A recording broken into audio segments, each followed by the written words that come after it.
அனைவருக்கும் வணக்கம். TNPSC Indian polity இந்திய அரசியலமைப்பு தான் பார்க்க போகிறோம். இந்த இந்தியன் பாலிட்டியில் குரூப் 1, குரூப் 2, குரூப் 4 மற்றும் V.A.Oக்கான ஒரு தொகுப்பு தான் இது. சிலபஸ் ரிலேட்டடான குரூப் 1, குரூப் 2, குரூப் 4 மற்றும் V.A.O இது எல்லாமே சிலபஸில் என்ன இருக்கோ அதை ஒரு தொகுப்பு பார்த்துட்ருக்கோம். ஆல்ரெடி பார்ட் 1 கொடுத்துருப்பேன். அந்த பார்ட் 1 கண்டினியூஷன் தான் இது பார்ட் 2. இதில் நம்ம ஃபஸ்ட்டு பார்க்க போகிறது டிராஃப்டிங் கமிட்டி. இந்த டிராஃப்டிங் கமிட்டி அப்படின்னா என்ன அப்படின்னா, ஒரு 6 பேர் கொண்ட ஒரு குழு இந்திய அரசியலமைப்பு உருவாகிறதுக்காக அமைக்கப்பட்டது அந்த டிராஃப்டிங் கமிட்டி. அந்த 6 பேர் யார் யார் அப்படின்னா, அம்பேத்கர், கோபாலசாமி ஐயங்கார், கிருஷ்ணமசாமி ஐயர், சாதுல்லா, மாதவன் ராவ் மற்றும் கிருஷ்ணமாச்சாரி. இந்த 6 பேரும் இணைந்து தான் இந்திய அரசியலமைப்பை வடிவமைச்சிருப்பாங்க. இந்த 6 பேரில் யார் தலைமை தாங்க அப்படின்னா அம்பேத்கர் தான் இந்த 6 பேருக்கும் ஹெட்டு. இவர் என்ன பண்ணுவார்னா, கீழே இருக்கக்கூடிய 5 பேருக்கும் இந்த இந்திய அரசியலமைப்பு உருவாகிறதுக்கு உதவி புரிவார். இதில் இந்த டிராஃப்டிங் கமிட்டி ஃபஸ்ட்டு எப்போ அமைச்சாங்க அப்படின்னா, ஆகஸ்ட் 29, 1947 டிராஃப்டிங் கமிட்டி அமைக்கப்பட்டது. இந்த டிராஃப்டிங் கமிட்டி அமைக்க எத்தனை ஆண்டுகள் ஆனது அப்படின்னா, 2 years 11 months and 18 days, 2 ஆண்டுகள் 11 மாதங்கள் மற்றும் 18 நாட்கள். இது நம்ம படிக்கிறது கொஞ்சம் கடினமாக இருக்கும். இது எப்படி நம்ம எளிமையாக புரிஞ்சுக்கலாம் அப்படின்னா, 3 yearsல -12 மைனஸ் பண்ணுங்கள். 3 yearsல 12 மைனஸ் பண்ணிங்கன்னா உங்களுக்கு 2 years 11 months and 18 days கிடச்சிரும். நீங்கள் எளிமையாக புரிஞ்சுக்கலாம்.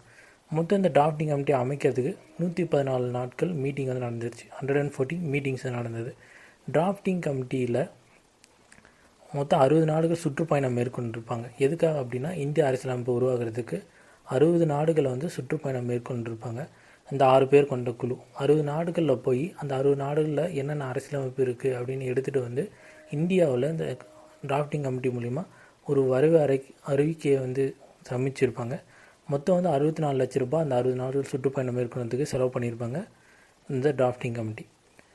இந்த டிராஃப்டிங் கமிட்டியை எப்போ முடித்தாங்க அப்படின்னா, இந்திய அரசியலமைப்பு முழுமையாக இந்தியன் கான்ஸ்டியூஷனை முடிக்கப்பட்டது எப்போனா, நவம்பர் 26, 1949 முடிச்சிருப்பாங்க. அதை தான் நேஷ்னல் கான்ஸ்டியூஷன் டேவை பின்னாடி நம்ம கொண்டாடிட்டுருக்கோம். ஜனவரி 26, 1950 இந்த இந்தியன் கான்ஸ்டியூஷனை இம்ப்ளிமெண்ட் பண்ணாங்க. அடுத்து 1950 ஜனவரி 24 national anthem and national song நம்ம இன்ட்ரடியூஸ் பண்ணலாம் அப்படின்ட்டு பிரசிடெண்ட் ஒப்புதல் அளிப்பார். அந்த ஒப்புதலின் மூலிமா ஜனவரி 26 அந்த நேஷ்னல் ஆந்தம் மற்றும் நேஷ்னல் சாங்கை சுதந்திர தினத்தை முன்னிட்டு அவங்க அறிமுகப்படுத்துவாங்க. யார் அறிமுகப்படுத்துவாங்கன்னா, பிரசிடெண்ட் அறிமுகப்படுத்துவார். ஆல்ரெடி இந்த ஜனவரி 26 நம்ம பார்ட் 1 பார்த்துருப்போம். நேரு 1930 ரவி ரிவரில் முதல்ல சுதந்திர தினத்தை கொண்டாடி இருப்பார். அதுக்கப்புறமா கொண்டாடப்பட்ட சுதந்திர தினம் தான் ஜனவரி 26, 1950. அப்புறம் ஃபஸ்ட் இந்த இந்தியன் கான்ஸ்டியூஷனை முழுமையாக முடிச்சிட்ட அப்புறமா எவ்வளோ பார்ட்ஸ், எத்தனை ஆர்டிகல்ஸ், எத்தனை ஷெடியூல்ஸ் இருந்ததுன்னா 22 பார்ட்ஸ், 395 ஆர்டிகல்ஸ் அண்ட் 8 ஷெடியூல்ஸ் இருந்தது. அதுக்கப்புறமா இது 12 ஷெடியூல்ஸ், 395 ஆர்டிகல்ஸ் அண்ட் 100 அமெண்ட்மெண்ட்ஸ் இப்போ சமீபத்தில் இருக்கக்கூடியது. மொத்தம் கடைசியாக 3 முக்கியமான அமெண்ட்மெண்ட்ஸ் நம்ம பார்க்க போகிறோம். 100th, 99th அண்ட் 98th இந்த 3 அமெண்ட்மெண்ட்டும் பார்க்க போகிறோம். 100 அமெண்ட்மெண்ட் என்ன அப்படின்னா, பார்டர் ஷேரிங். இந்த பார்டர் ஷேரிங் அப்படின்னா என்னென்னா, இந்தியா மற்றும் வங்கதேசம் இருக்கக்கூடிய அந்த எல்லைகளை பகிர்ந்தளிக்கிறது தான் பார்டர் ஷேரிங். இந்தியா மற்றும் பங்களாதேஷ் இடையில் இருக்கக்கூடிய எல்லைகளை பகிர்ந்தளிக்கக்கூடிய சொல்கிறக்கூடிய அமெண்ட்மெண்ட் தான் இந்த பார்டர் ஷேரிங்.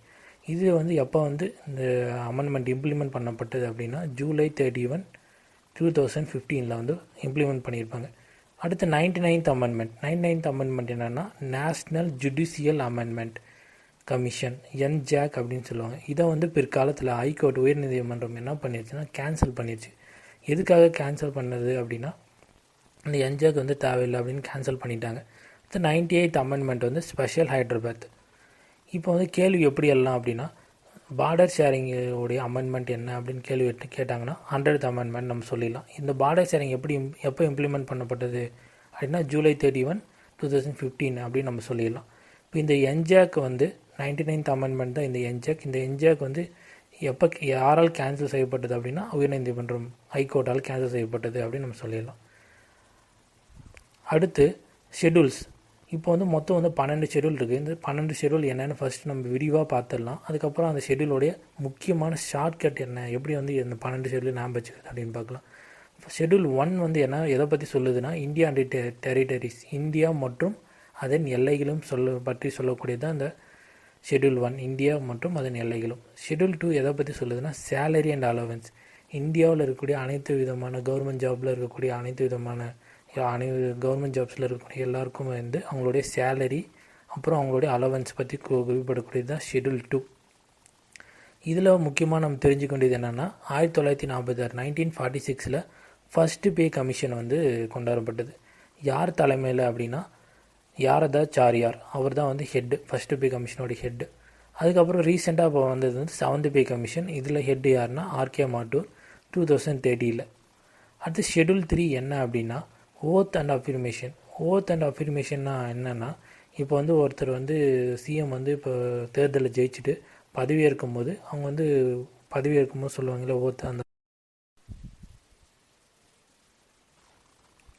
அடுத்து பாருங்கள், ஷெடியூல் 4 வந்து சீட் அலோகேஷன் இன் ராஜ்யசபா. ராஜ்யசபாவில் இருக்கக்கூடிய சீட்டை வந்து சொல்லக்கூடியது தான் இந்த ஷெடியூல் 4. இந்த ஷெடியூல் 4ல் மொத்தம் வந்து பிரசிடெண்ட் வந்து எத்தனை பேரை நாமினேட் பண்ணுவாங்க, 3ல் 1 பங்கு வந்து பிரசிடெண்ட் நாமினேட் பண்ணுவார் அப்படின்னு சொல்லக்கூடியது தான் இந்த ஷெடியூல் 4. அடுத்து ஷெடியூல் 5 எதை பற்றி சொல்லக்கூடியதுன்னா, அட்மினிஸ்ட்ரேஷன் ஆஃப் எஸ்சி/எஸ்டி ஏரியாஸ், சிறுபான்மையர்களுக்கான இடஒதுக்கீடை பற்றி சொல்லக்கூடியது தான் ஷெடியூல் 5. ஷெடியூல் 6 எதை பற்றி சொல்லணும்னா, அட்மினிஸ்ட்ரேஷன் ஆஃப் எஸ்சி/எஸ்டி இன் அஸ்ஸாம், திரிபுரா, மேகாலயா மற்றும் மிசோரம். இந்த 4 மாநிலங்களில் இருக்கக்கூடிய எஸ்சி/எஸ்டியோடைய இடஒதுக்கீடை பற்றி சொல்லக்கூடியது தான் ஷெடியூல் 6. இது இந்த அசாம், திரிபுரா, மேகாலயா மற்றும் மிசோரம் எப்படி எளிமையாக ஞாபகம் வச்சுக்கலாம்னா, ஏடிஎம் ஸ்கொயர் அப்படின்னு நீங்கள் ஞாபகம் வச்சுக்கலாம். ஏ வந்து அசாம், டி வந்து திரிபுரா, எம் வந்து மேகாலயா, இன்னொரு எம் வந்து மிசோரம். அடுத்து வந்து ஷெடியூல் 7, இது வந்து relation between central and state, மத்திய மற்றும் மாநிலத்தில் உள்ள உறவு முறையை பற்றி சொல்லக்கூடியது தான் schedule 7, relation between central and state. இதில் 3 இருக்குது, ஸ்டேட் லிஸ்ட், கான்கரண்ட் லிஸ்ட் மற்றும் சென்ட்ரல் லிஸ்ட். ஸ்டேட் லிஸ்ட்டில் எத்தனை அமெண்ட்மெண்ட் இருக்குது, 66 to 61, கான்கரண்ட் லிஸ்ட்டில் 47 to 52, சென்ட்ரல் லிஸ்ட்டில் 97 to 100. அடுத்து ஷெடியூல் 8 எதை பற்றி சொல்லணும்னா, அஃபிஷியல் லாங்குவேஜ், நம்மளுடைய அஃபிஷியல் லாங்குவேஜ் மொழியை பற்றி சொல்லக்கூடியது தான். முதல்ல வந்து இந்தியாவில் மொத்தம் 14 அஃபிஷியல் லாங்குவேஜ் இருந்தது. இப்போ எவ்வளோ இருக்குன்னா, இந்தியாவில் 22 அஃபிஷியல் லாங்குவேஜில் இருக்குது. நம்மளுடைய இந்திய ரூபாய் நோட்டில் கரன்சியில் மொத்தம் வந்து 15 மொழிகள் வந்து குறிப்பிட்டிருப்பாங்க. அதில் வந்து தமிழ் எத்தனாவது இடத்துல இருக்குதுன்னு கேள்வி எழலாம். தமிழ் வந்து 13வது இடத்துல இருக்குது. இப்போ வந்து அமெண்ட்மெண்ட் மூலிமா ரீசெண்டாக இணைக்கப்பட்ட மொழிகளை பற்றி நம்ம பார்க்க போகிறோம். அமெண்ட்மெண்ட் 21st அமெண்ட்மெண்ட் மூலிமா 1967 சிந்தி வந்து இணைச்சாங்க. 71st அமெண்ட்மெண்ட் மூலிமா 1992 கொங்கணி, மணிப்பூரி, நேபாளி வந்து இணைச்சாங்க. 92nd அமெண்ட்மெண்ட் மூலிமா 2003 போடோ, டாங்கிரிஸ், சந்தாலி, மைத்திலி வந்து இணைச்சாங்க. போடோ வந்து அசாம் பேசுவாங்க, சந்தாலி வந்து பீகாரில் பேசுவாங்க, மைத்திலி வந்து ஒரிசாவில் பேசுவாங்க. இந்த போடோ, டாங்ரோ, மைத்திலி, சண்டாலி அப்படின்னு நம்ம ஞாபகம் வச்சுக்கலாம். போடோ, டாங்ரோ, மைத்திலி, சண்டாலி. அடுத்து ஷெடியூல் 9 வந்து ஃபண்டமெண்டல் ரைட்ஸ், அடிப்படை உரிமைகளை பற்றி சொல்லக்கூடியது தான் ஷெடியூல் 9.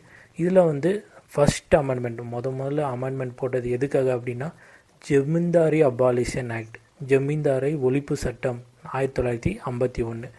இந்த 1951 வந்து ஜமீன்தாரி அப்படின்னா என்னென்னா, ஒரு ஊரில் ஒரு ஜமீன்தார் இருப்பார். அந்த ஜமீன்தார் என்ன பண்ணுவார், ஊரில் இருக்கக்கூடிய அனைத்து ஒரு கிராமம் இருக்குன்னா கிராமத்தில் இருக்கக்கூடிய எல்லா நிலமும் ஜமீன்தார் தான் இருக்கும். அந்த ஜமீன்தாரோடைய நிலத்தை வந்து ஜமீன்தார்கிட்டேருந்து வாங்கி மக்களுக்கு வந்து பகிர்ந்தளிச்சு தான் இந்த ஜமீன்தாரி அபாலிஷன் ஆக்ட். அது வந்து அடுத்து தமிழ்நாட்டில் வந்து 69% வந்து கோர்ட் வந்து என்ன சொல்லியிருக்காங்கன்னா, இந்த ஃபண்டமெண்டல் ரைட்ஸ் அடிப்படை உரிமைகள் கட்டாயமாக இருக்கணும்னு சொல்லியிருக்காங்க. ஷெட்யூல் 10 வந்து எதை பற்றி சொல்லுதுன்னா, ஆன்டி டிஃபெக்டிவ் லா. இது வந்து 35th அமெண்ட்மெண்ட் மூலிமா மார்ச் 1957 சிக்கிம் வந்து யூனியன் டெரிட்டரியாக நம்ம வந்து கொண்டாந்துருக்கோம். அடுத்து ஏப்ரல் 1975 36th அமெண்ட்மெண்ட் மூலிமா சிக்கிம் வந்து ஒரு ஸ்டேட்டாக வந்து மாற்றிருக்காங்க. யூனியன் டெரிட்டரியிலேருந்து ஸ்டேட்டாக மாற்றிருக்காங்க. 1985 52nd அமெண்ட்மெண்ட் மூலிமா ஆன்டி டிஃபெக்டிவ் லா வந்து சொல்லியிருக்காங்க. அடுத்து ஷெட்யூல் 11 எதை பற்றி சொல்லுதுன்னா, பஞ்சாயத் ராஜ் ஆக்ட். நம்ம ஊரில் இருக்கக்கூடிய பஞ்சாயத்து, கிராமத்தில் இருக்கக்கூடிய கிராம பஞ்சாயத்து, அதை பற்றி சொல்லக்கூடியது தான் ஷெட்யூல் 11. இதில் 1992 73rd அமெண்ட்மெண்ட் மூலிமா ஷெட்யூல் 11 வந்து இணைக்கப்பட்டது. எதாலையுமே இணைக்கப்பட்டது அப்படின்னா 73rd அமெண்ட்மெண்ட் மூலிமா 1992 ஷெட்யூல் 11 வந்து இணைக்கப்பட்டது. 1952 கம்யூனிட்டி டெவலப்மெண்ட் ப்ரோக்ராம் வந்து நடத்தினார். யாருன்னா நேரு வந்து நடத்தினார். அடுத்து 1957 பல்வான் ராய் மேத்தா கமிட்டி 3 tier பஞ்சாயத்து வந்து கொண்டாந்தாங்க. 1959 அக்டோபர் 2 ராஜஸ்தான் வந்து டிஸ்ட்ரிக்ட் வந்து கொண்டாங்க. அடுத்து 1977 மொரார்ஜி தேசாய் வந்து கொண்டாந்தாங்க. இந்த மாதிரி நிறையகள் இருக்குது. ஹாலிடேஸ் முக்கியமான பஞ்சாயத்தில் முக்கியமான ஹாலிடேஸ் வந்து ஜனவரி 26, ஆகஸ்ட் 15, அக்டோபர் 2, மே 1 அப்படின்ட்டு 4 நாட்கள் தான் விடுமுறை அளிக்கப்படும் பஞ்சாயத்தில் இருக்கக்கூடியவங்களுக்கு. இது வந்து கவர்மெண்ட் ஹாலிடே. மேலே இருக்கக்கூடிய இந்த 3 வந்து கவர்மெண்ட் ஹாலிடே. கடைசியில் இந்த 4 சேர்த்து வந்து பஞ்சாயத்தில் இருக்கக்கூடிய 4 நாள் விடுமுறையை வந்து கொடுப்பாங்க. அந்த 4 நாள் விடுமுறையில் தான் வந்து 4 நாள் மீட்டிங்கும் வந்து பஞ்சாயத்துடைய மீட்டிங்கும் நடக்கும். ஷெட்யூல் 12 வந்து முனிசிபாலிட்டி கோஆப்ரேஷன் ஆக்ட். இது வந்து 1992 74th அமெண்ட்மெண்ட் மூலிமா இணைக்கப்பட்டது. இல்லை ரீசெண்டாக எந்தெந்த மாவட்டங்கள் இணைக்கப்பட்டது அப்படின்னா திண்டுக்கல் 12வது இணைக்கப்பட்டது 2014. அதுக்கு முன்னாடி தஞ்சாவூர் 2013, திரிபுரா 2010. இதில் வந்து இந்த முனிசிபாலிட்டியோடைய ஹெட்டு யார் அப்படின்னா மேயர் தான் ஹெட்டு. அட்மினிஸ்ட்ரேட்டிவ் ஹெட் யாருன்னா ஐஏஎஸ். பொலிட்டிக்கல் ஹெட் யாருன்னு கேட்டாங்கன்னா மேயர். அட்மினிஸ்ட்ரேட்டிவ் ஹெட் யாருன்னு கேட்டாங்கன்னா ஐஏஎஸ். இப்போ வந்து நம்ம ஷார்ட்கட் பார்க்க போகிறோம். ஷெட்யூலில் ஷார்ட்கட் எப்படி பார்க்கலான்னா, முன்னாடி இருக்கிற ஷெட்யூலோட முதல் லெட்டர் எல்லாமே நான் சொல்லியிருப்பேன். அது இந்த முதல் லெட்டர்லாம் ஒரு தொகுப்பாக நான் வந்து கொடுத்துருக்கேன். அது என்னன்னா so S cube relation of A PM. So S cube relation of A PM அப்படின்னு நம்ம ஞாபகம் வச்சுக்கலாம். இந்த எஸ்ஸுக்கு வந்து ஸோவில் இருக்கக்கூடிய எஸ்ஸுக்கு வந்து சேலரி அலவன்ஸ். இது வந்து ஷெட்யூல் 2. ஓக்கு வந்து ஓத், அந்த ஓத்தில் இருக்கக்கூடிய ஓ. இது வந்து ஷெட்யூல் 3. இந்த எஸ் கியூப் இருக்கு இல்லையா, அது 3 இடத்துக்கு போகும். அது என்னென்னா சீட் அலோகேஷனில் இருக்கக்கூடிய இந்த சீட்டோடைய முதல் லெட்டர் எஸ். அடுத்து அட்மினிஸ்ட்ரேஷனில் இருக்கக்கூடிய எஸ்சி எஸ்டியில் இருக்கக்கூடிய இந்த எஸ். முன்னாள் அட்மினிஸ்ட்ரேஷனுடைய எஸ்சி எஸ்டியில் இருக்கக்கூடிய எஸ். இது வந்து 3 சேர்த்து எஸ் கியூப் அப்படின்னு நம்ம ஞாபகம் வச்சுக்கலாம். அடுத்து இந்த ரிலேஷன் பிட்வீன் சென்ட்ரல் அண்ட் ஸ்டேட்டில் இருக்கக்கூடிய இந்த ரிலேஷன், இதுதான் இந்த ரிலேஷன் ஞாபகம் வச்சுக்கோங்க. இந்த ஓ வந்து இந்த ஓ, இந்த எஃப் வந்து இந்த எஃப், இந்த ஏ வந்து இந்த ஏ. அடுத்து பி, பஞ்சாயத்தில் இருக்கக்கூடிய பி, எம்மில் இருக்கக்கூடிய எம். இப்போ வந்து இந்த ஷார்ட்கட் வந்து நம்ம திருப்பி பார்க்கலாம். ஷார்ட்கட் என்னன்னு சொல்லியிருக்கேன். So S cube relation of A PM. So வந்து என்னன்னு சொல்லியிருக்கேன், சேலரியில் இருக்கக்கூடிய எஸ்ஸும் இந்த ஓவில் இருக்கக்கூடிய ஓ. அப்போ எஸ்ன்னு நம்ம ஞாபகம் வச்சுக்கலாம். So S cube relation of A PM நம்ம அந்த லைனை மட்டும் ஞாபகம் வச்சுக்கிட்டாலே 12 ஷெட்யூல்ஸையும் நம்ம ஈஸியாக வந்து ஞாபகம் வச்சுக்கலாம். Salary and allowance schedule 2. ஓக்கு வந்து oath and affirmation schedule 3. S கியூபுக்கு ஃபஸ்ட்டு எஸ்ஸுக்கு வந்து seat allocation in Rajya Sabha schedule 4. அடுத்த எஸ்ஸுக்கு administration of SC ST areas schedule 5. அடுத்த அட்மினிஸ்ட்ரேஷன் ஆஃப் எஸ்சி எஸ்டி ஏரியாஸ்க்கு வந்து ஆஃப் ஏடிஎம்ஸ்க்கு வந்து ஷெட்யூல் 6. மொத்தம் எஸ் கியூப்னு ஏன் கொடுத்துருக்குன்னா 3 எஸ் வரதுனால எஸ்யூஎம் கொடுத்துருக்கேன். ஒரு எஸ் எங்கே இருக்குது, 2வது எஸ், 3வது எஸ். அடுத்து வந்து ரிலேஷன். இது ரிலேஷன் என்னென்னா relation between central and state. இது வந்து ஷெட்யூல் 7. அடுத்து ஓக்கு வந்து ஓ அஃபிஷியல் லாங்குவேஜில் கூட ஃபஸ்ட் லெட்டர் ஓ. இது வந்து ஷெட்யூல் 8. அடுத்து எஃப் வந்து ரிலேஷன் ஆஃப் ஓஎஃப் இல்லையா, அந்த எஃப் வந்து ஃபண்டமெண்டல் ரைட்ஸ். இது வந்து ஷெட்யூல் 9. அடுத்து இந்த ஏ வந்து ஆன்டி டிஃபெக்டிவ் லா. இது வந்து ஷெட்யூல் 10. அடுத்து இந்த பியில் இருக்கக்கூடிய பஞ்சாயத் ராஜ் ஆக்டில் இருக்கக்கூடிய பி, அந்த பி தான் வந்து ஷெட்யூல் 11. அடுத்து லாஸ்ட்டில் இருக்கக்கூடிய எம், இது வந்து முனிசிபாலிட்டி அண்ட் கோஆப்ரேஷன். இது வந்து ஷெட்யூல் 2. இப்போ இந்த வீடியோவில் நம்ம வந்து ஷெட்யூல் 1 என்ன, ஷெட்யூல் 2 என்ன அப்படின்னு பார்த்தோம். இதோடைய ஷார்ட்கட் என்னன்னு பார்த்தோம். மொத்தம் வந்து 12 ஷெட்யூல்ஸ் இருக்குது. அந்த 12 ஷெட்யூல்ஸோடைய முழுமையான ஒரு விளக்கத்தை வந்து பார்த்தோம். ஃபஸ்ட்டு வந்து கடைசியாக இருக்கக்கூடிய 3 அமெண்ட்மெண்ட் பார்த்தோம். திருப்பி ஒரு பார்க்கலாம். டிராஃப்டிங் கமிட்டியில் மொத்தம் 6 பேர் இருப்பாங்க. அந்த 6 பேர் கொண்ட குழு வந்து டிராஃப்டிங் கமிட்டி வந்து அமைச்சிருப்பாங்க 2 years 11 months and 18 days. National anthem and national song வந்து பிரசிடென்ட் இன்ட்ரடியூஸ் பண்ணியிருப்பார். ஜனவரி 26 இன்ட்ரடியூஸ் பண்ணி இம்ப்ளிமெண்ட் பண்ணியிருப்பார். 100th amendment border sharing, 99th amendment NJAC, 98th amendment special Hyderabad. Schedule 1 வந்து இந்தியன் டெரிட்டரி. ஷெட்யூல் 2 வந்து சேலரி அண்ட் அலவன்ஸ். ஷெட்யூல் 3 வந்து oath and affirmation. Schedule 4 வந்து seat allocation Rajya Sabha. Schedule 5 வந்து administration of SC ST areas. Schedule 6 வந்து administration of SC ST areas in ATM square.